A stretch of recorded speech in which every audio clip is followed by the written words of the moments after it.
제가 보기에는 한 87세까지 살다가 죽는 게 제일 좋은 것 같아. 87세. 아주 딱 좋은 나이가 87세예요. 죽기 딱 좋은 나이가 87세 같아. 그거 넘었으면은 정말 안 보이고 안 들리고 불편해요. 그래서 87세까지 건강하게 살다가 행복하게 떠나는 그런 마음가짐이 제 생각에 참 중요한 것 같아요. 사실 지난 2017년 4월 10일 날 우리 아버지께서 세상을 떠나셨어요. 올해 떠나신 거죠. 우리 아버지는 평생 쌍시옷 소리를 한 번도 하신 적이 없어요. 예, 아버지 입에서 욕을 들어봤던 적이 없어요. 쌍시옷 소리를 한 번도 들어본 적이 없어요.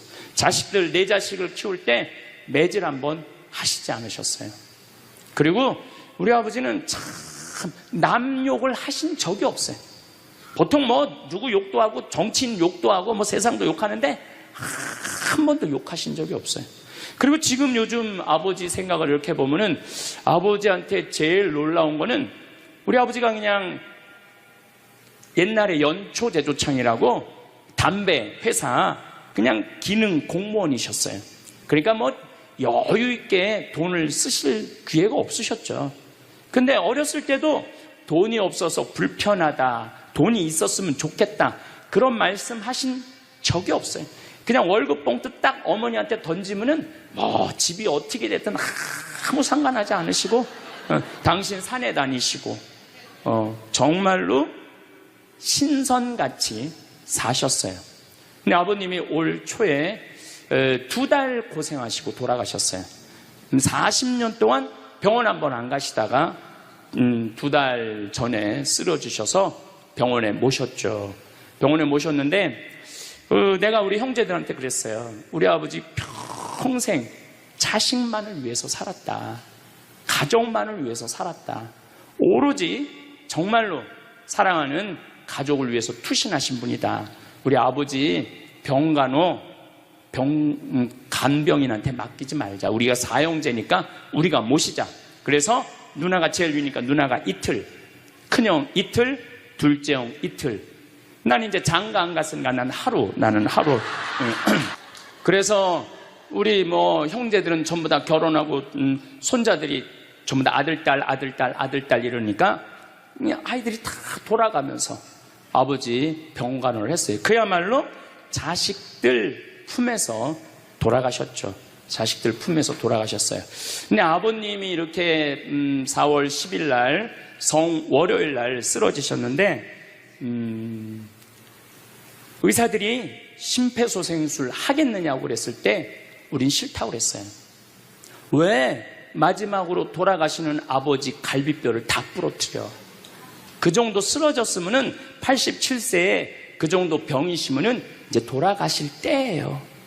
근데 많은 경우 돌아가실 때 심폐소생술 하게 돼 있어요. 근데 우리는 원하지 않았어요. 네 자식 다. 그리고 아버님이 이 골수염이라는 이 병을 앓으셨는데 좀 많이 아프신 병이에요. 마지막에. 그래서 내가 아버지 원도 한도 없이 마약 놔드렸어요. 모르핀. 왜 죽기 전에 아프면서 죽어야 돼? 마약. 그래서 조금만 아픈 기미만 보이면은 간호사한테 가갖고 마약 놔달라고, 모르핀 놔달라고. 여러분들 죽기 전에 하느님이 인간한테 준 최고의 선물이 뭔지 아세요? 마약이에요. 마약. 그래서 호스피스 병동에서 아플 때 진통제 놔드리는 거, 마지막 효도는 마약 많이 놔드리는 거예요. 그래서 우리 아버지 돌아가시기 전에 원도 한도 없이 마약하고 가셨어요. 원도 한도 없이. 네. 무슨 얘기냐면 부모하고 자식은 살아서도 좋고 죽어서도 좋아야 돼. 그런데 부모님이 10년 동안 똥오줌 싸고 치매 걸려갖고 지겨워. 부모님 찾아오지도 않았어. 그래갖고 부모님이 돌아가셨어. 그럼 자식이 땅을 치고 불효한 것에 대해서 울면서 통곡해. 그리고 돌아가셨는데도 부모님 먼 데다 모셔놔갖고 1년에 한 번, 2년에 한 번 가고, 살아서도 안 좋고 죽어서도 안 좋은 거예요. 그러니까 여러분들은 살아서도 좋고 죽어서도 좋은 부모 자식 관계를 유지하려면 죽음에 대해서 생각을 많이 하셔야 돼.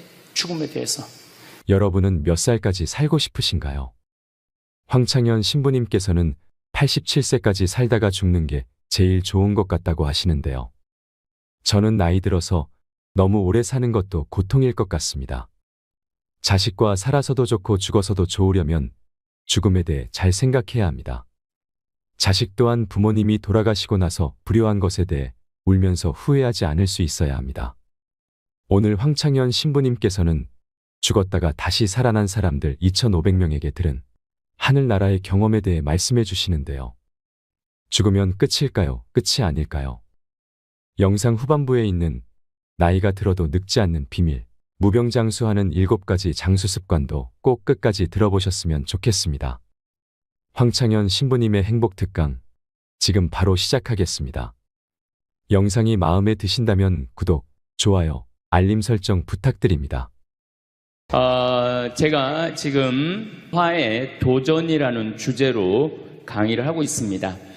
지금은 4차 산업혁명 시대에 들어서고 있다고 그래요. 도대체 4차 산업이 뭐냐? 1차 산업은 증기기관의 발명 이후부터 1차 산업에 1800년서부터 한 1900년대까지 이 와트라는 사람이 증기를 가지고 힘을 쓰면서부터 증기기관차, 증기기선, 배, 그 다음에 옷 짜는 것도 증기방적기, 뭐 이래갖고 영국에서 시작된 산업혁명을 1차 산업이라고 그래요. 그리고 2차 산업은 에디슨이 1905년에 발견한 전기. 이 전기, 이게 1905년에 에디슨이 발명한 거예요. 그래서 이 전기로부터 시작되는 것을 2차 산업이라고 그래요.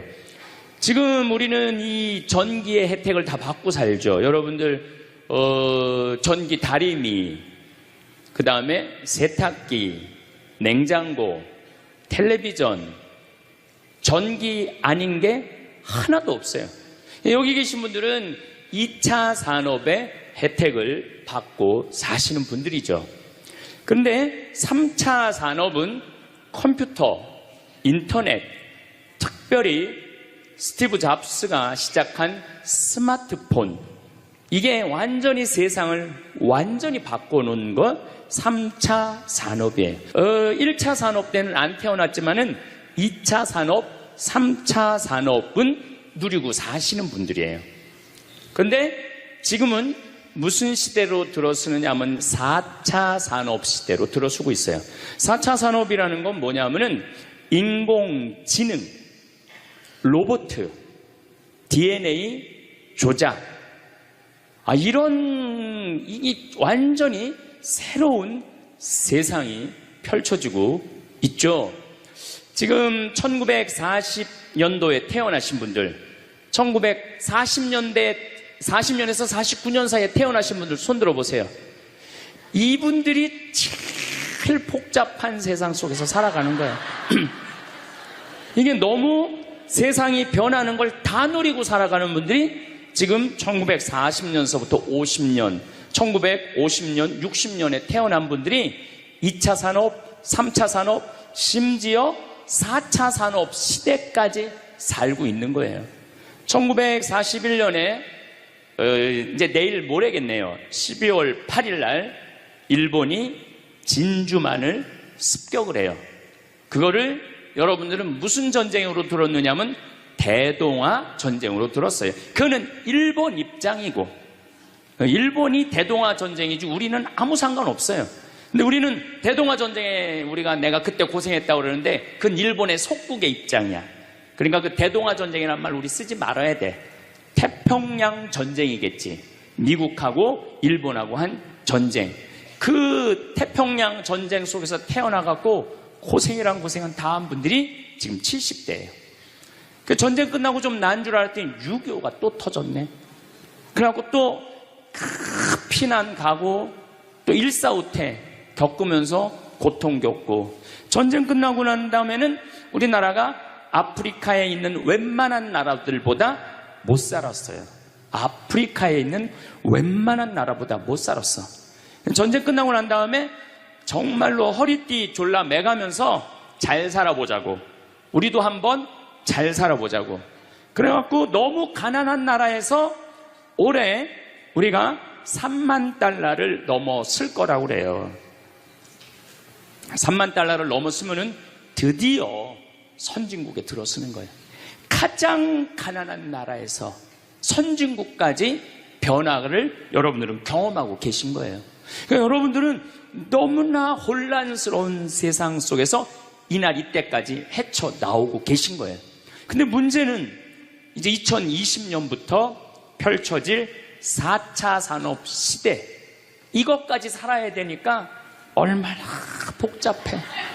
이것까지 살아야 되니까 그냥 중간에 살다가 죽으면은 이 꼴 저 꼴 안 보고 그냥 좋은데, 아니 안 죽으면서 지금 70대 후반 되신 분들 앞으로 보통 20년 정도 더 사실 거예요. 70년대 후반 되신 분들. 근데 60대 되신 분들은 120살까지 거의 살 거예요.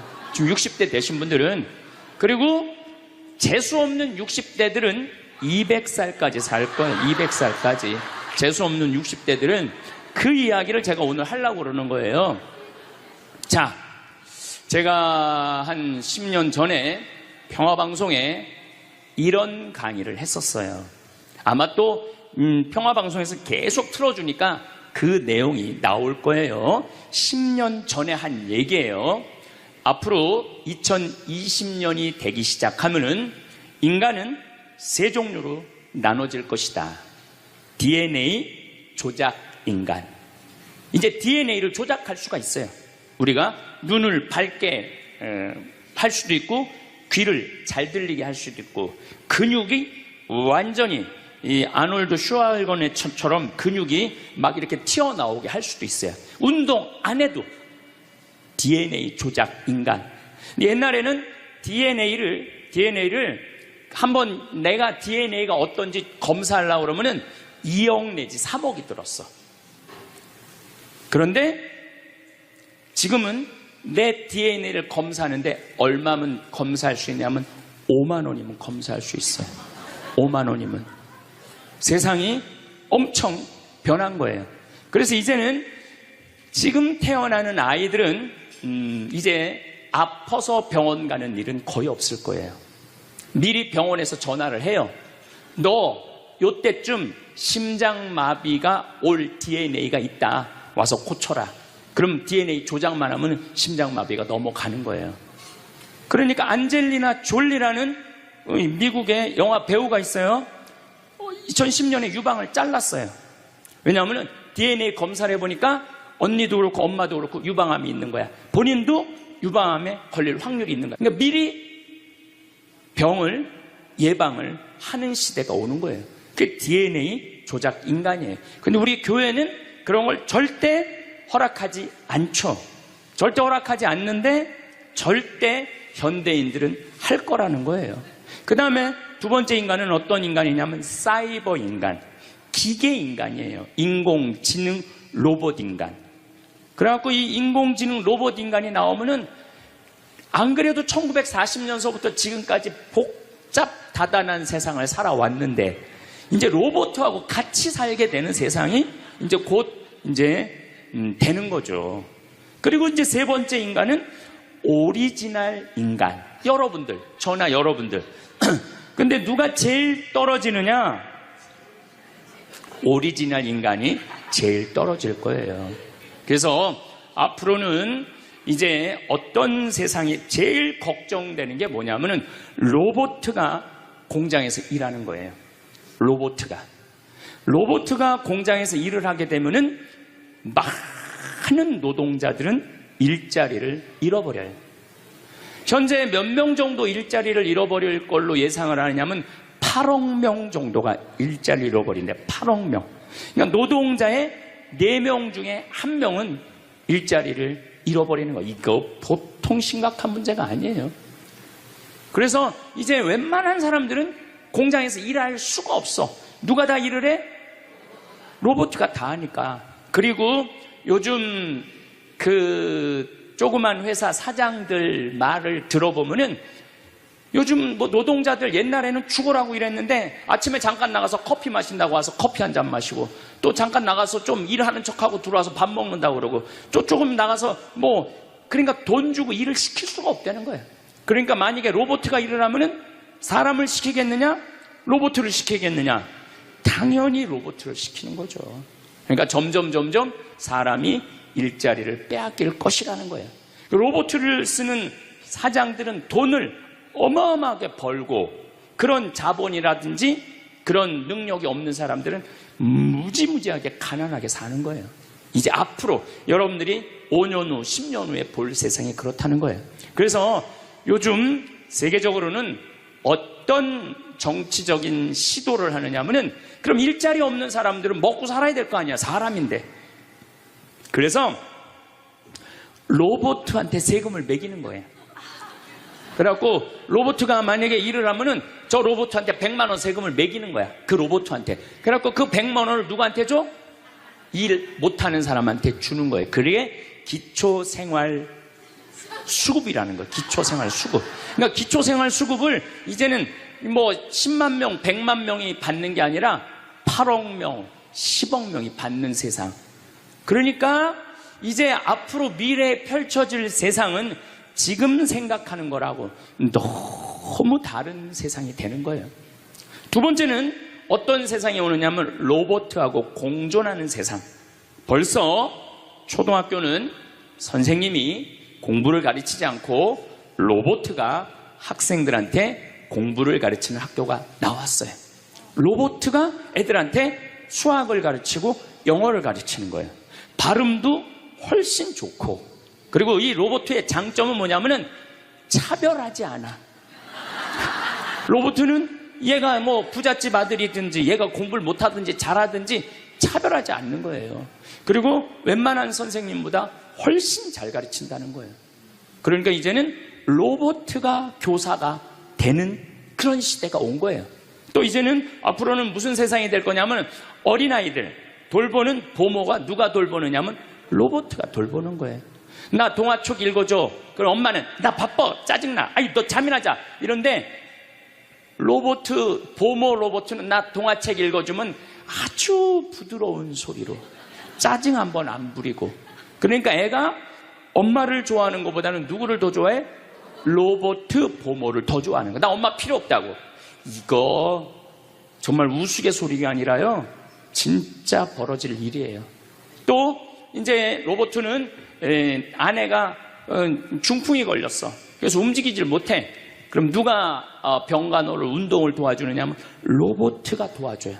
근데 이 로봇은 완전히, 제가 지난번 강의 때도 얘기했지만은 이제 섹스 로봇가 나온다고 그랬죠. 록시라고 5가지를 고를 수 있다고 그래요. 피부색, 키, 성격, 이런 걸 고를 수가 있대. 그러니까 까칠한 여자, 부드러운 여자. 내가 까칠한 여자 좋아하면 성격 까칠한 로봇을 고르면 되는 거야. 근데 문제는 아내가 아파. 남편은 나가서 돈 벌어야 돼. 그래서 로봇을 하나 도우미 로봇을 했어. 근데 이 로봇은 아내를 너무 따뜻하게 해주는 거야. 그러니까 아내는 자꾸 남편한테 실망하는 거야. 자기 힘들다고 들어가서 자고. 근데 로봇은 나 좀 주물러 달라 그러면 언제든지 와서 주물러 주잖아요. 그러니까 남편한테 당신 나 필요 없다고, 나 이혼하고 싶다고. 그러니까 로봇하고 사람하고 혼동하는 세상이 오는 거예요. 로봇하고 사람하고. 그리고 더욱 2040년이 되면은 이 로봇가 감정까지 느껴. 그래서 사랑까지 할 수 있다는 거예요. 사랑까지. 아내 역할을 다 할 수 있는 세상이 온다는 거예요. 저 신부님 너무 앞서 나가는 거 아니야. 앞서 나가는 거 아니에요. 지금 미래 과학자들은 다 그런 세상이 온다고. 근데 이게 먼 미래가 아니라 바로 코앞에 와 있다는 거예요. 바로 코앞에 와 있다는 거예요. 3D 프린터기로 콩팥 만들 수 있어요. 간 만들 수 있어요. 요즘 시도하는 건 심장까지 만들어 갖고, 이제 앞으로는 이제 여러분들이 이제 한 90살쯤 되면은 85살쯤 돼도 그럴지 몰라. 생일날 아버지 이번 생일에 아버지 간 좀 갈아드릴게요. 그래갖고 간 갈아주고, 내년에는 심장 갈아드릴게요. 심장 갈아주고. 그런 세상이 올 가능성이 굉장히 많아요. 그럴 세상이. 참 이게 오래 사는 게 2045년까지만 살면은 안 죽는다는 거예요. 2045년. 그러니까 내가 80살까지만 나도 살면 어떻게든지 버티면은 안 죽을 수 있다는 거. 80살까지만. 앞으로 펼쳐질 세상에 가장 걱정스러운 게 뭐냐면은 수명 연장이에요. 수면 연장. 여기 계신 분들 중에 아까도 말씀드렸지만은 100살, 120살, 정말로 재수 없으면은 200살까지 살 수 있는 분들이 많습니다. 실질적으로 많아요. 근데 여러분들 오래 사는 거 좋을까요? 내가 많은 분들이 오래 살길 원해요. 안 죽는 걸 원해요. 근데 내가 만약에 앞으로 뭐 길게 안 보고 딱 120살까지 산다고 보면 내가 앞으로 67년 정도 더 살면은 120살 되거든요. 67년. 근데 내가 앞으로 67년 동안 사는 동안 불면증이 있어. 매일 밤마다 잠이 안 와. 67년 동안. 그 여러분들 좋을 것 같아요? 내가 정말로 마음 안에 미움이 너무너무 꽉 차 있어. 67년 동안 계속 미움 속에서 살아. 분노가 꽉 있어. 67년 동안 분노 속에서 항상 좌절감을 맛보고 있어. 우울하고 있어. 내가 우울해. 또 좋으래. 어떨 땐 좋을 땐 너무 좋고 싫을 땐 너무 싫고 그렇게 막 up and down 그러면서 앞으로 50년, 60년 사는 거 좋아요? 그렇게 성숙함이 없이 살 거면 그냥 지금 죽는 게 나아.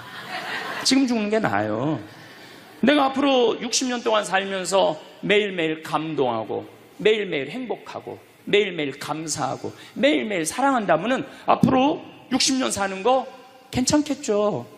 그런데 60년 내내 잠도 못 자고 미움 속에서 자식들 원망 속에서 외로움 속에서 배신 속에서 불행 속에서 오래 사는 거 좋아요?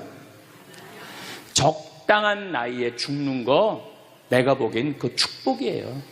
그래서 여러분들은 이제 나는 이 복잡한 세상 속에서 사는 것도 중요하지만 어떻게 죽을 거냐 이 시나리오를 잘 준비해야 돼요.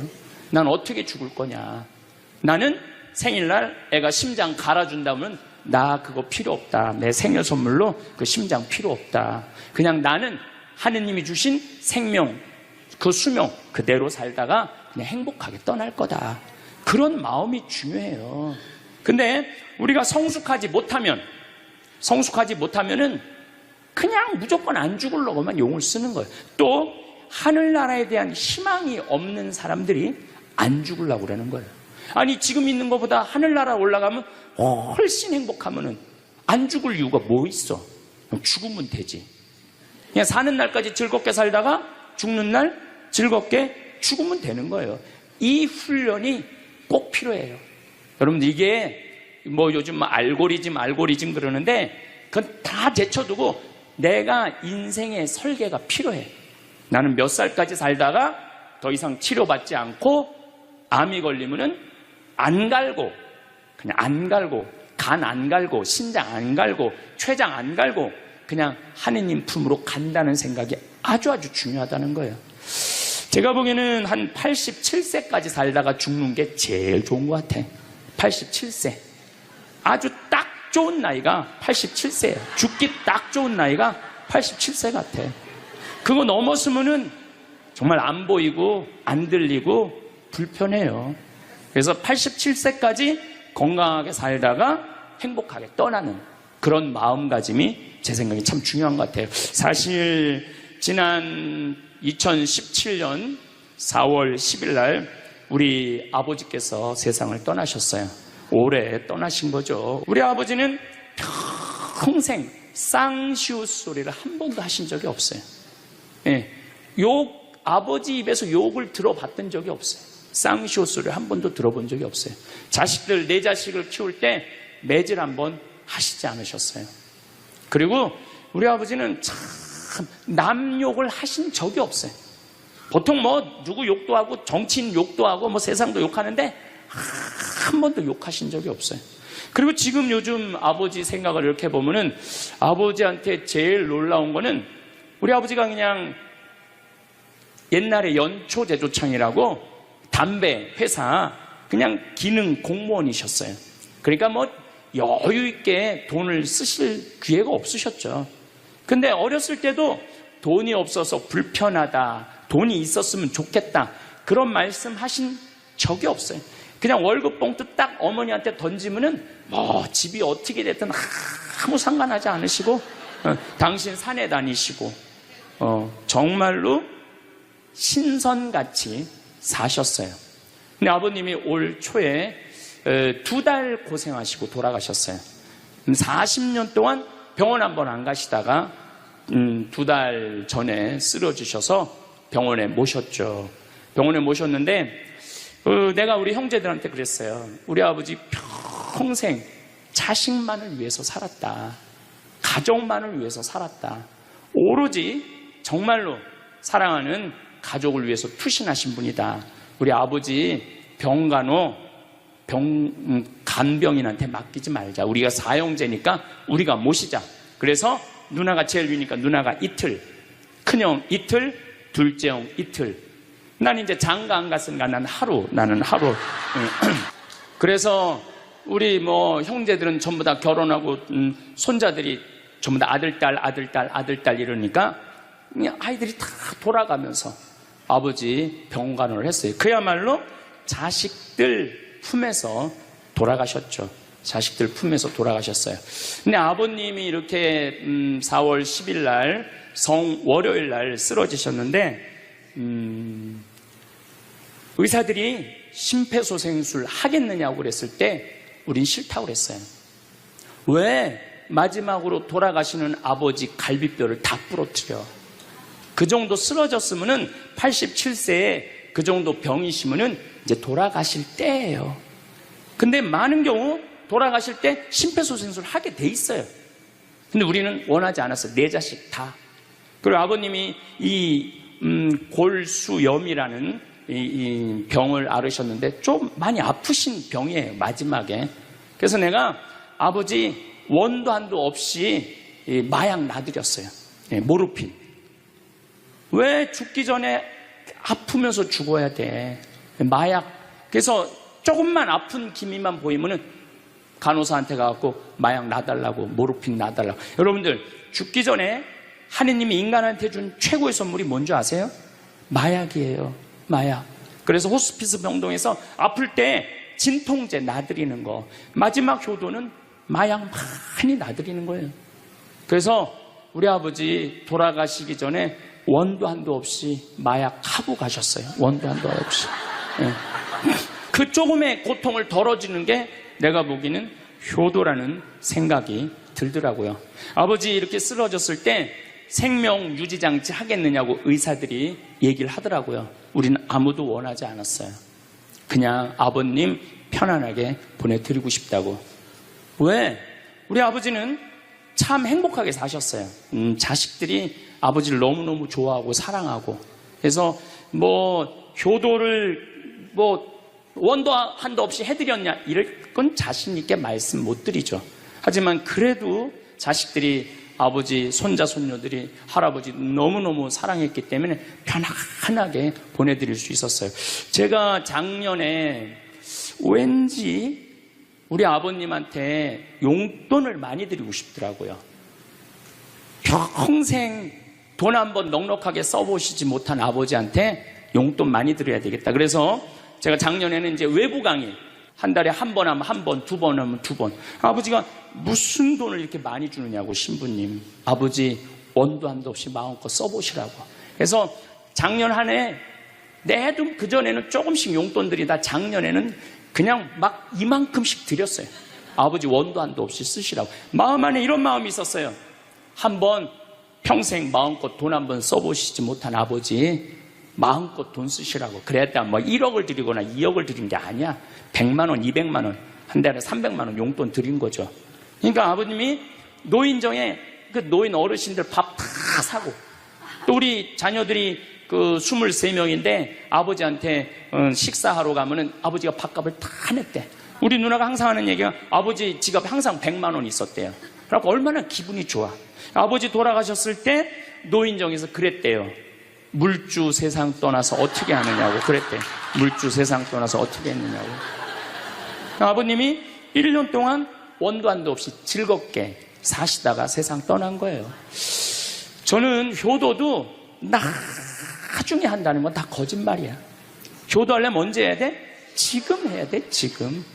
부모님한테 돌아가시고 난 다음에 땅을 치고 통곡하는 거 다 소용없어요.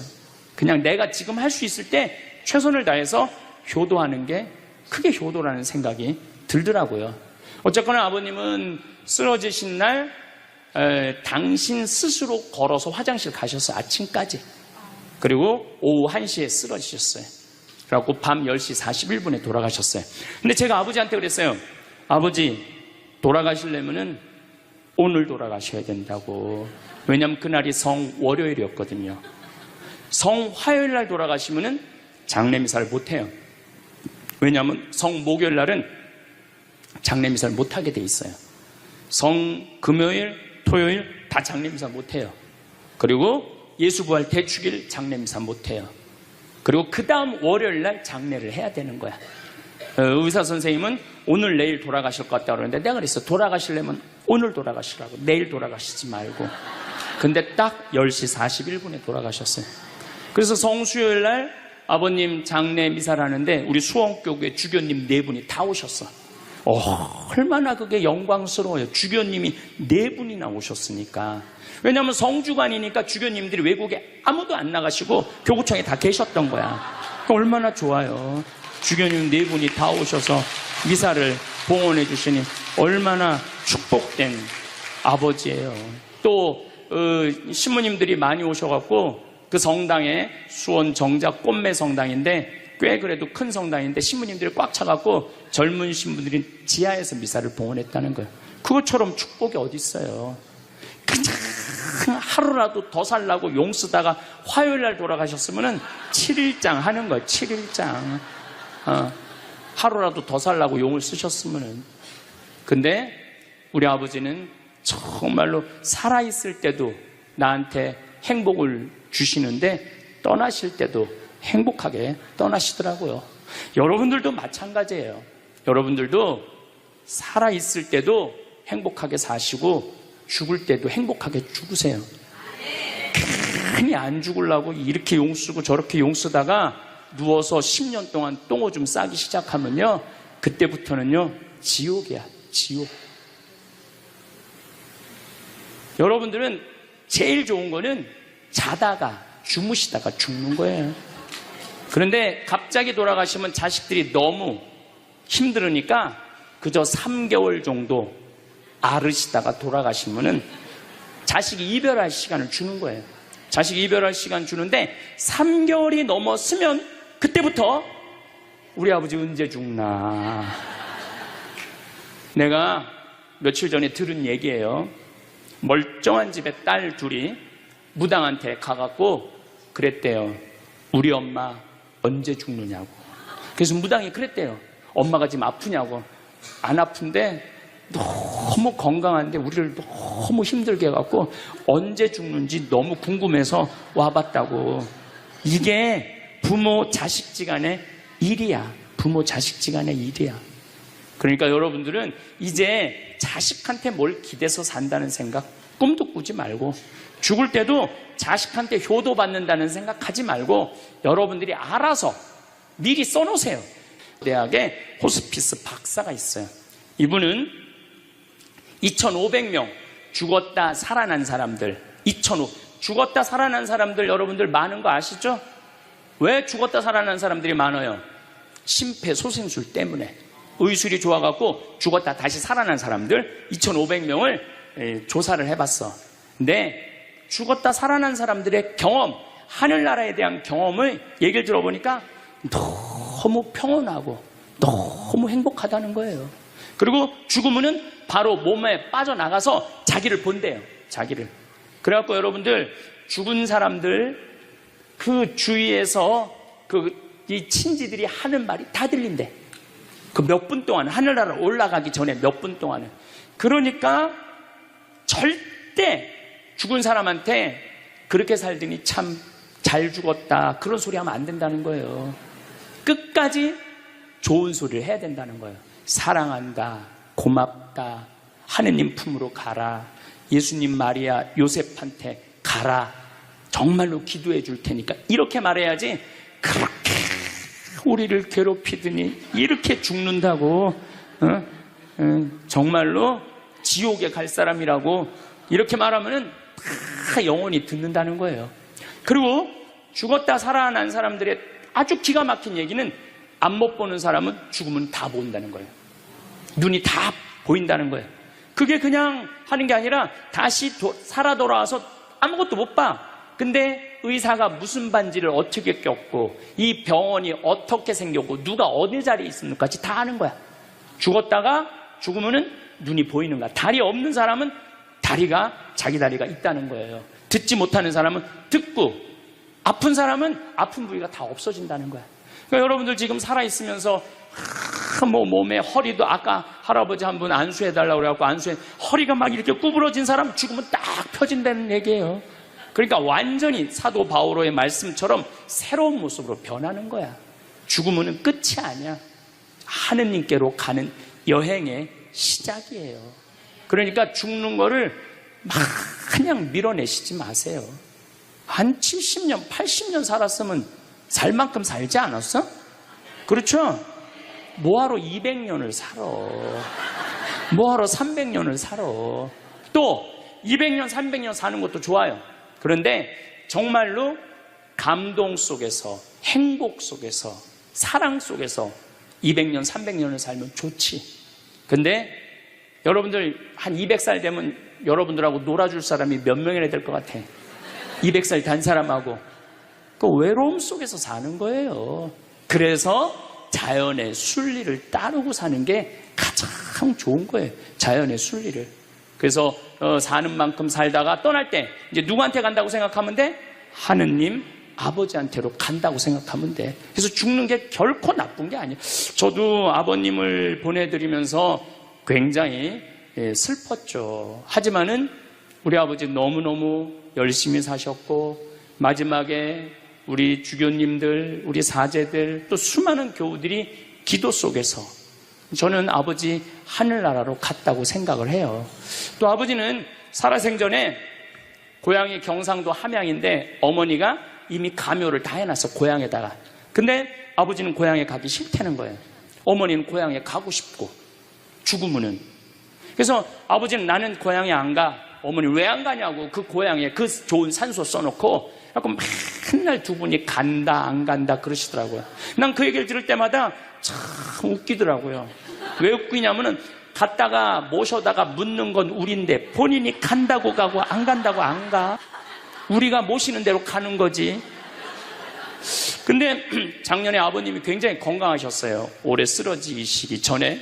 근데 아버님 말씀이 제 귀를 울리더라고요. 그래서 우리 천주교 수원교구 안성 천주교 공원묘원에 갔어요. 가고 우리 후배 신부님한테 제일 좋은 자리를 좀 봐줘라. 딱 갔는데 정말로 산소 자리가 좋더라고요. 그냥 양지 바른데 앞에 우리 아버지가 참 파란 걸 좋아하셨는데, 그 아버님 내가 산소 자리 본데 앞에 파란 골프장이 쫙 보여. 얼마나 좋은지. 그래갖고 아무도 몰래, 우리 가족 아무도 몰래 내가 예약을 해놨어요. 그럼 아버님 돌아가셨을 때 안성 천주교 공원묘 모셨죠. 아버님이 왜 고향에 가기 싫어하셨느냐면은 우리 큰할아버지, 둘째 할아버지가, 셋째 할아버지까지 있었는데 큰할아버지가 딸만 6을 낳았어요. 둘째 할아버지는 아들을 3을 낳았는데 둘째 할아버지 첫째 아들이 우리 아버지야. 근데 1930년, 우리 아버지가 30년생이시니까 87세니까 그때는요, 장손집에 아들이 없으면 8살 이전에 큰아버지 집에 가서 양자로 자라야 돼. 아버지는 그랬던 거예요. 그래서 친어머니 아버지 밑에서 못 자라셨어. 그래 고향이 싫은 거야. 그래서 난 고향에 안 간다고. 근데 제 생각에는 그 아버님의 마음을 헤아려 주는 게 난 예의라는 생각이 들더라고요. 그래서 아버님 원하는 대로 안성에 모셨는데 얼마나 좋은지 몰라요. 어제도 갔다 왔어요. 그냥 오며 가며 가는 길에, 강의 가는 길에 한번 가서 뵙고, 우리 아버님 마지막까지 담배를 피셨어요. 그것 때문에 돌아가신 거지만은, 그래갖고 어제도 담배 한 대 탁 물려드렸어요. 피시라고. 갈 때마다 담배를 한 대씩 물려드리세요.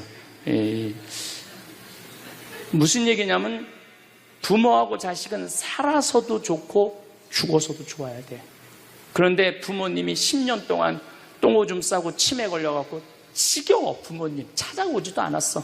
그래갖고 부모님이 돌아가셨어. 그럼 자식이 땅을 치고 불효한 것에 대해서 울면서 통곡해. 그리고 돌아가셨는데도 부모님 먼 데다 모셔놔갖고 1년에 한 번, 2년에 한 번 가고, 살아서도 안 좋고 죽어서도 안 좋은 거예요. 그러니까 여러분들은 살아서도 좋고 죽어서도 좋은 부모 자식 관계를 유지하려면 죽음에 대해서 생각을 많이 하셔야 돼. 죽음에 대해서. 근데 이제 아버님 돌아가셨는데 딱 화요일 하루 장례를 했는데 조문객들이 얼마나 많이 왔는지 밥을 7번을 했대요. 보통 장례 밥 한 번 한대. 근데 밥을 7번 했대. 우리 형님 둘도 나만 활동을 많이 하는 게 아니라 형님 둘도 어마어마하게 친구가 많더라고. 보니까 우리 누님도 그렇고.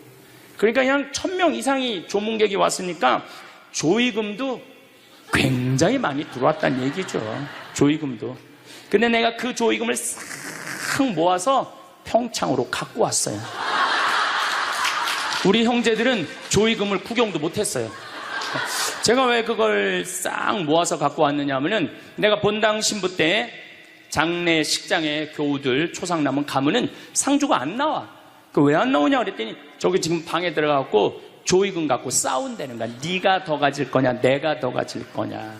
여러분들, 저는 우리 지금 대한민국이 이 변화, 제가 변화의 도전이라는 주제로 강의를 하지만 이 변화되는 세상에 생각을 바꿔야 돼요.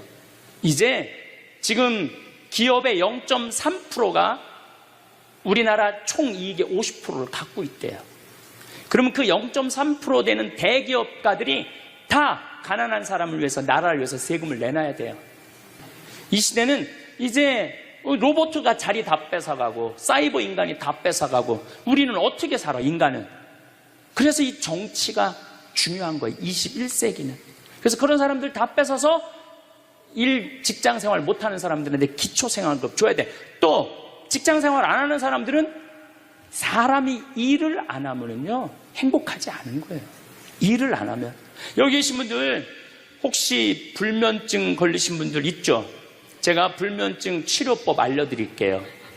어떻게 하면 잠을 잘 오느냐면 아침 6시에 일어나. 그래갖고 아침 기도해. 아침 기도, 부모를 위한 기도, 나라를 위한 기도, 자녀를 위한 기도 다 해. 그리고 정성스럽게 이불 개고 세수, 머리도 다 드라이기 쓰지 말고 수건으로 다 말려, 머리도. 그리고 밥 정성스럽고 해 먹고, 목욕탕도 가갖고 묵지기도 5단 있는 힘 땀 다 빼고, 그리고 발차기도 하고 목욕탕 안에서 제일 좋은 거라는 거예요. 그리고 산책하고 미사 참여하고 성서 쓰고 정성스럽게 행동을 하세요. 설거지도 정성스럽게 하고. 그러면은 저녁 8시만 되면 기절해서 자요. 여러분들이 하루 생활이 정성스럽지 않기 때문에 잠을 못 자는 거예요. 기절해서 자요. 저는 요즘 지금 목도 지금 특강을 너무 많이 해갖고 목이 쉬었는데, 요즘 이렇게 어제도 대전 강의 갔다 와서 7시만 되니까 막 눈알이 뒤집어지려고 그러더라고. 눈알이. 그러면 자는 거예요. 근데 아무것도 안 하고 그냥 가만히 움직이지 않으면요 밤에 잠이 안 오죠. 당연히 잠이 안 오죠. 그래서 정성스럽게 사는 게 중요한 거예요. 어쨌거나 하여튼 아버님 그 조의금을 싹 갖고 왔어요. 평창에.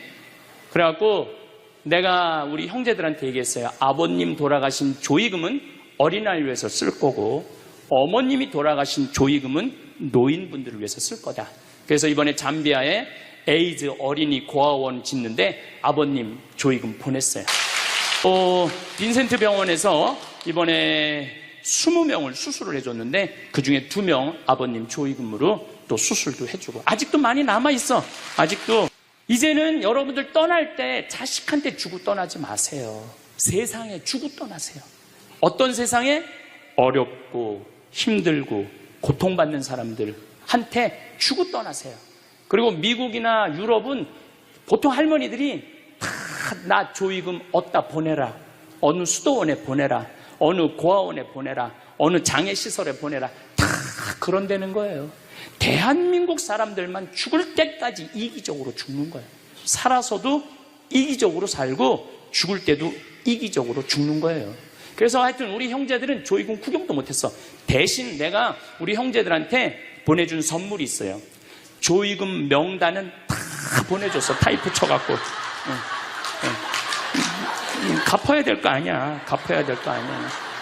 되게 죽은 사람들의 경험을 들어보면은 내가 이 키블러 로스라는 이분 책을 요즘 계속 읽고 있는데 기가 막힌 거는 딸이 죽었어. 근데 다시 살아났어. 근데 이 딸이 아빠 엄마한테 얘기하는 거. 엄마 아빠 내가 죽었는데 오빠가 나를 너무 행복하게 기다리고 있어. 그래서 그 오빠랑 놀았는데 너무너무 행복했어. 근데 이 엄마 아빠는 너무너무 놀란 거예요. 왜 놀랬느냐 하면은 이 아이가 태어나기 전에 오빠가 죽어갖고 단 한 번도 오빠 얘기를 한 적이 없거든. 근데 죽어서 그 오빠가 기다리고 있는 거예요. 그러니까 이 기가 막힌 노릇 아니에요. 또 이런 경우도 있었다고 그래요. 어떤 경우가 있었느냐 하면은 교통사고가 났어. 여동생, 오빠, 아빠가 했는데 오빠하고 아빠는 죽은 거야. 그 여동생은 다 기절한 상태에서 죽었는지 안 죽었는지 확인할 길이 없잖아요. 근데 다시 죽었다고 생각하고 병원에 가서 살아났어. 근데 이 여동생이 엄마 너무 슬퍼하지 마. 하늘나라에서 오빠하고 아빠가 날 기다리고 있어. 너무 행복해. 근데 얘는 오빠하고 아빠가 죽었는지 모르는 상태에 혼수 상태인데 그걸 아는 거예요. 근데 여기 특징 중에 하나는 죽어서는 살아있는 사람은 절대 못 본대요. 죽은 사람만 본다는 거예요. 죽은 사람만 하늘나라 가서 본다는 거예요. 그래서 여러분들도 세상 떠나면은 하느님 기다리고 있고 너무 행복한 나라로 가는 거예요. 그러니까 죽음은 그 번데기가 이 알을 까고 자기 껍데기를 까고 나비가 되는 것처럼 지금보다도 훨씬 아름다운 세상으로 가는 게 죽음이에요. 이제 21세기는 안 죽는다고 100살을 사니 200살을 사느니 좋은 게 아니에요. 100살, 200살 동안 불면증, 우울증, 미움, 분노, 외로움, 심심함으로 사는 것보다 그냥 한 70, 87세까지 살다가 죽어갖고 행복하게 먼저 떠난 사람들하고 하느님 품에서 행복하게 사는 게 좋죠. 그래서 여러분들 이제 행복하게 살다가 행복하게 떠나셔야 돼. 그리고 제가 늘 말씀드리지만 나중에 행복하지 마세요. 언제 행복해? 지금 행복하세요. 지금. 나중에 돈 쓰지 말고 언제 써? 지금 쓰세요. 지금. 그리고 여기 있는 분들 지금 얼굴을 보니까 돈 쓸 수 있는 마지막 얼굴들이 많다니까. 마지막 얼굴들이 많아. 그리고 우리나라는 이제 드디어 3만 달러를 넘어서요. 선진국 대열에 들어서요. 선진국에 들었으면은 어르신들, 노인분들 연금 지금 20만 원에서 60만 원, 70만 원으로 다 올라가요. 그러니까 돈 없는 거 걱정하지 마세요. 여러분들이 엉뚱한 사기에만 안 당하면은 먹고 사는데 아무 지장 없어. 욕심만 안 부리면은 충분히 행복하게 살 수 있어. 그리고 이렇게 강의 따라다니면서 배우는 여러분들, 진리를 목말라 하는 여러분들은 앞으로 행복하게 사실 수 있으세요. 예. 인생의 주인공은 나야. 내 자식이 아니고 내 남편이 아니고 내 아내가 아니야. 내 행복은 누가 책임지느냐 하면 내가 책임지는 거야. 내가 지금 불행한 거는 남편 탓도 아니고 자식 탓도 아니고 누구 탓이야? 내 탓이야. 왜? 나를 위해서 쓰는 법을 배운 적이 없어. 나를 위해서. 버는 법은 배웠는데 쓰는 법을 배운 적이 없어. 본인들을 위해서 쓰세요. 자, 1960년대, 70년대는 열심히 살아야 돼. 너 정말로 아끼고 살아야 돼. 가난했을 때 얘기예요. 이제 3만 달러가 넘었을 때는 이제는 재밌게 살고 행복하게 살고 의미 있게 살고 나누고 살아야 돼. 언어가 이제는 바뀌어야 돼. 그래서 여러분들 정말로 이제는 의미 있고 재미있고 행복하게 생활하시길 바라겠습니다. 다음 시간은 의미 있고 재미있고 행복한 삶이 뭔지 제가 말씀드리도록 하겠습니다. 감사합니다. 여러분은 몇 살까지 살고 싶으신가요?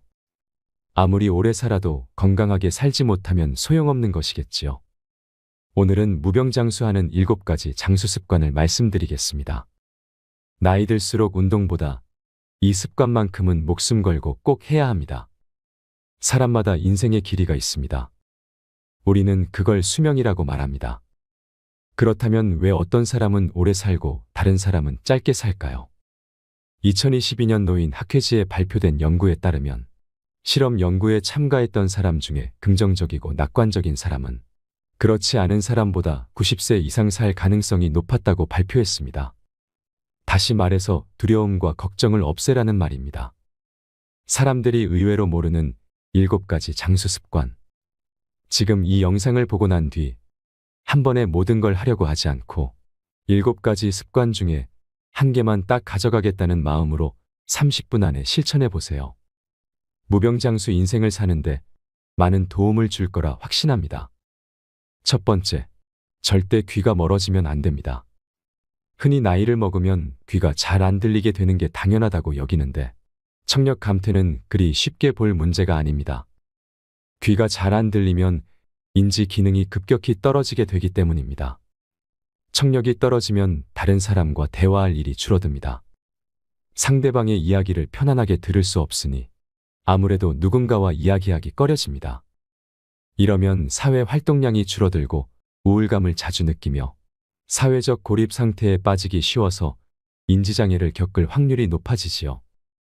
또 귀가 멀어지면 다른 사람의 말을 듣기 위해 뇌 에너지의 대부분을 청각 처리에 사용하게 되면서 다른 인지 기능들은 상대적으로 점점 쇠퇴해 갑니다. 임상 경험으로 봐도 70대의 청력이 떨어지면 인지장애가 발병하는 경우가 많았습니다. 따라서 귀가 잘 안 들린다면 이비인후과에 방문해서 난청의 진행을 늦추는 동시에 주저하지 말고 보청기를 사용해야 합니다. 귀 건강을 유지해서 다른 사람과 계속 대화할 수 있다면 인지장애가 발병할 위험도 줄어들게 할 수 있습니다.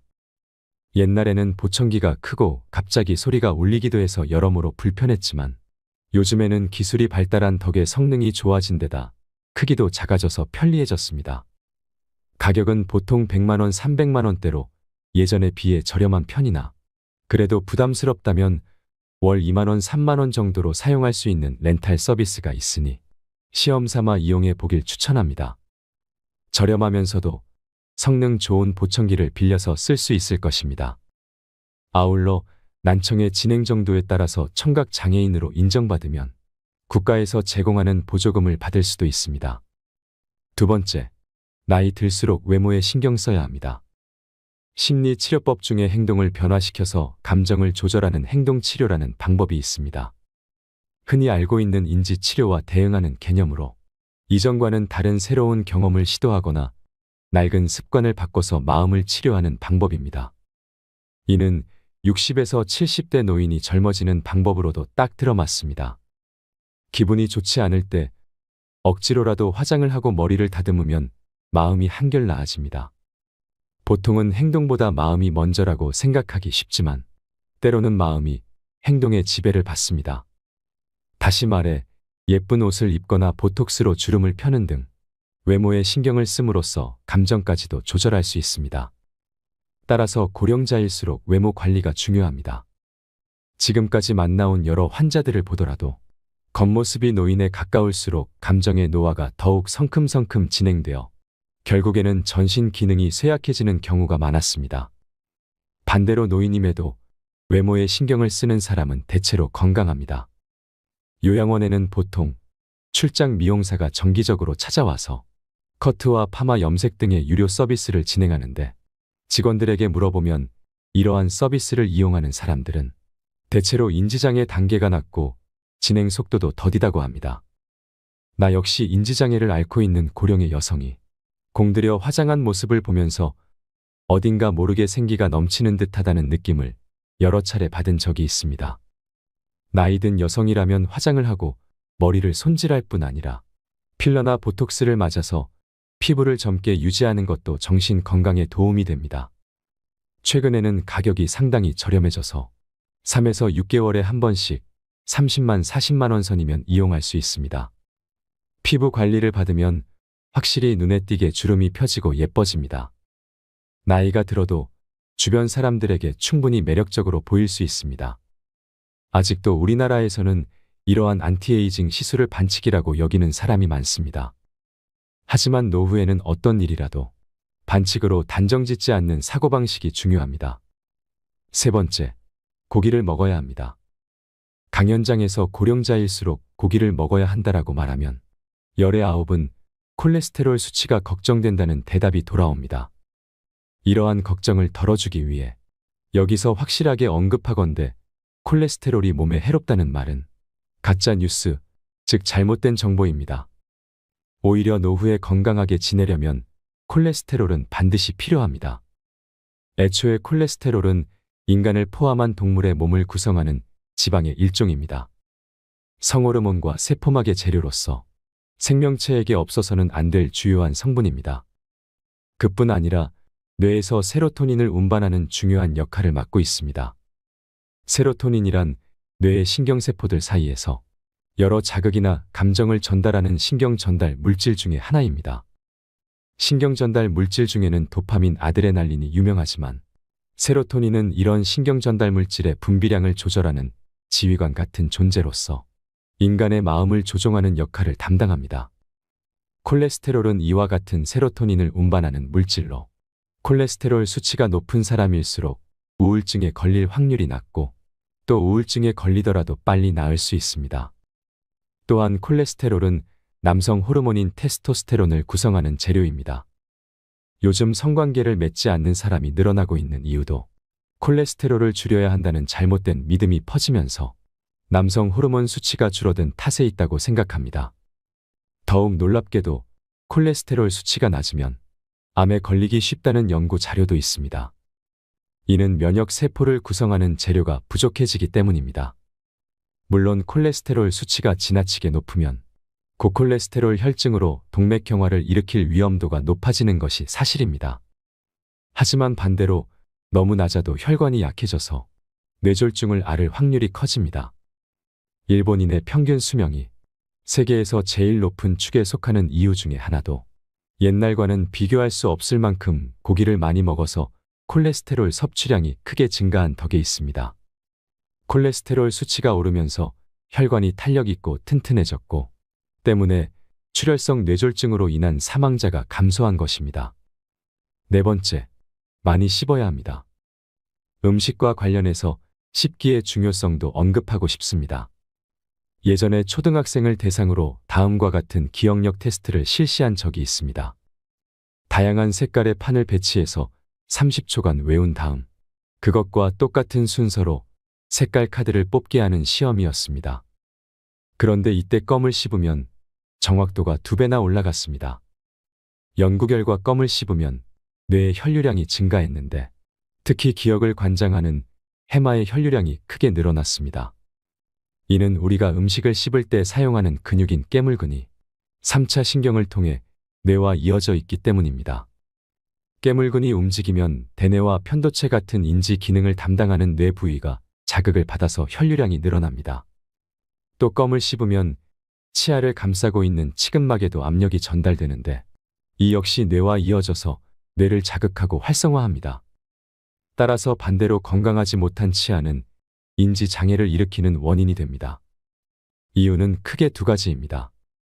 첫째, 씹는 횟수가 줄어들면 뇌로 가는 자극이 감소해서 인지 기능이 떨어지게 되기 때문입니다.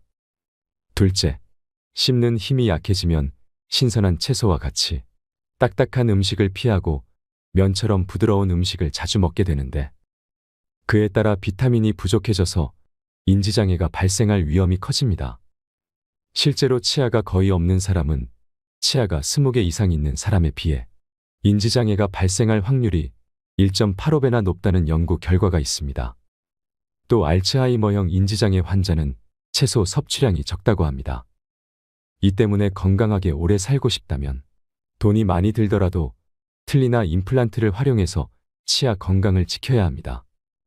덧붙여서 뇌를 자극하기 위해서는 깨물근을 많이 움직여야 하므로 껌이나 오징어를 자주 씹으면 좋습니다. 심심할 때 간식거리를 씹는 것만으로도 뇌 건강을 지켜낼 수 있습니다. 새끼 식사를 할 때에도 젊었을 때보다 더 많이 씹어먹는 습관을 들여야 합니다. 이러한 작은 습관이 뇌의 노화를 늦춥니다. 5번째, 무슨 일이든 일을 해야 합니다. 세계적으로 인정받는 장수 지역에는 다음과 같은 공통점이 있다고 합니다. 무엇보다도 사람들이 꾸준히 몸을 움직입니다. 장수 지역에는 나이가 들어도 밭일, 정원 가꾸기, 집안일 등으로 꾸준히 몸을 움직이는 사람들, 즉 일하는 사람들이 많았습니다. 그 외에도 배부르게 먹지 않기, 목적 의식 지니기, 스트레스 해소하기 등의 공통점이 있었지만 건강하게 오래 살기 위한 조건으로 꾸준히 몸을 움직이는 것, 즉 일하기를 제일 중요하게 꼽았습니다. 일하기의 중요성을 알려주는 또 다른 예로는 영국의 한 경제지에서 수십 년에 걸쳐 진행한 행복도에 관한 조사를 들 수 있습니다. 여기서는 이혼이나 배우자의 사망 실업과 같은 삶의 큰 사건으로 사람의 행복도가 어떻게 달라지는지를 조사했는데 인간의 행복도에 가장 크게 부정적인 영향을 미치는 요소는 실업이었습니다. 이혼이나 배우자의 사망보다 일자리를 잃는 일이 인간을 가장 불행하게 만드는 요소였습니다. 인간에게 일은 절대 없어서는 안 될 요소입니다. 세계 각지에서 진행된 비슷한 조사들에서 모두 늙어서도 계속 일해야 오래 살 수 있고 행복도도 높다는 결론이 나왔습니다. 관련 자료를 다 소개하자면 책 한 권을 채우고도 남을 정도로 방대합니다. 그만큼 과학적으로 밝혀진 사실임이 틀림없다는 뜻입니다. 노후를 건강하고 행복하게 그리고 유의미하게 보내기 위한 가장 중요한 조건은 일하기라고 생각합니다. 정년이 곧 은퇴가 아님을 명심하고 연령에 맞게 아니 때로는 나이를 잊고서라도 계속 일하는 것이 인생을 의미 있게 보내는 방법입니다. 6번째, 규칙적인 생활로 수면 리듬을 유지해야 합니다. 불면증의 원인은 다양합니다. 우울증이 원인인 경우도 있고 순환기계 질환처럼 몸 상태가 좋지 않아서 잠을 못 자는 경우도 있습니다. 하지만 대부분은 잠들지 못할까봐 두려워하는 정신적인 문제에서 기인합니다. 이러한 종류의 불면증은 규칙적인 생활을 하면 크게 나아집니다. 먼저 밤에 잘 자기 위해서는 아침에 일어나는 시간을 일정하게 유지해야 합니다. 회사에 다닐 때는 출근 시간이 정해져 있으므로 저절로 기상 시간이 일정할 수밖에 없었는데 당시에는 무척 피곤하게 느껴졌겠지만 그것은 우리의 몸과 마음에 좋은 영향을 미쳤습니다. 매일 같은 시간에 일어나는 습관이 심신의 변화를 최대한 막아주었기 때문입니다. 그러나 은퇴 후 그럴 필요가 없어서 기상 시간이 들쑥날쑥하게 되면 세로토닌과 같은 신경 전달 물질의 분비가 줄어들고 세로토닌이 부족해지면 수면을 유도하는 멜라토닌이 줄어들어 수면 장애를 겪기 쉽습니다. 따라서 신경 전달 물질의 정상적인 분비를 촉진하기 위해서는 매일 아침 같은 시간에 일어나야 합니다. 전날 밤 푹 자지 못했건 늦게 잠이 들었더라도 아침이 되면 평소와 같은 시간에 침대에서 나와야 합니다. 당일은 조금 피곤하고 졸리겠지만 길게 보면 뇌와 몸을 지키는 좋은 습관입니다. 여기에 매일 아침 같은 시간에 식사를 하면 수면에 더욱 긍정적인 효과를 미칩니다. 수면 리듬을 일정하게 유지하기 위해서는 식생활의 리듬도 중요하기 때문입니다. 7번째, 성호르몬 감소를 주의하세요. 중장년층은 성호르몬 감소에도 주의해야 합니다. 나이를 먹으면 남성은 남성 호르몬이, 여성은 여성 호르몬이 줄어듭니다. 남자든 여자든 모두 중성화된다는 말입니다. 성호르몬 감소는 우리의 몸과 마음의 변화를 일으킵니다.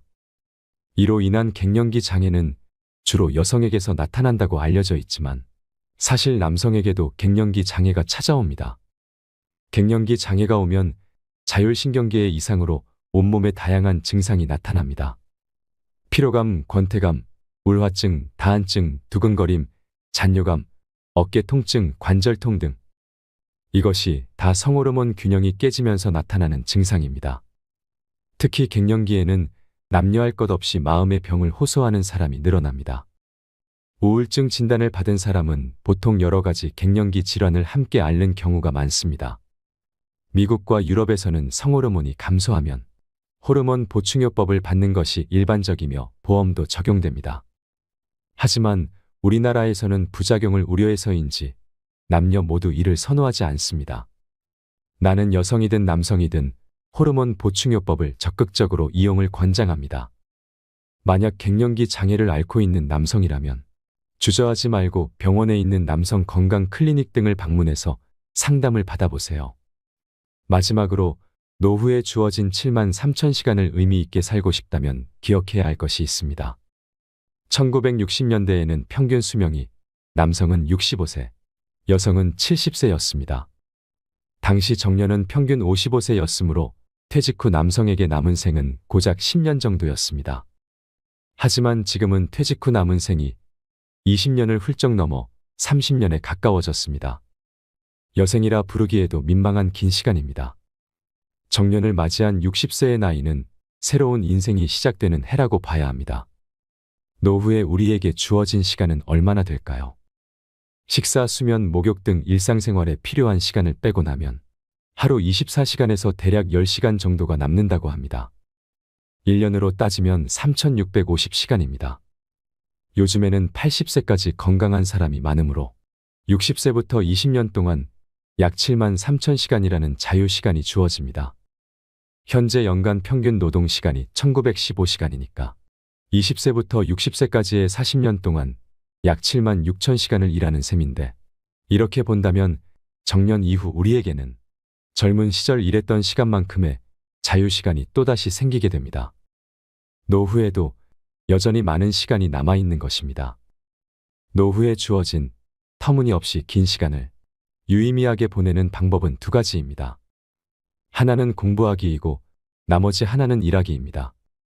안타깝게도 인간의 뇌는 공부와 일 외에는 쉽게 질려버리기 때문입니다. 유럽과 미국에서는 행복한 은퇴 생활이라는 말을 즐겼으면 일찍 은퇴한 뒤 노후에는 여행과 취미 생활을 마음껏 즐기며 살아야 한다는 사회적 분위기가 형성되어 있지만, 이는 어디까지나 분위기일 뿐 실상은 좀 다릅니다. 취미와 여행에 빠져 지내는 시간은 기껏해야 2에서 3년 정도이고, 이후에는 이런 삶에 조금씩 실증내는 사람이 많아진다고 합니다.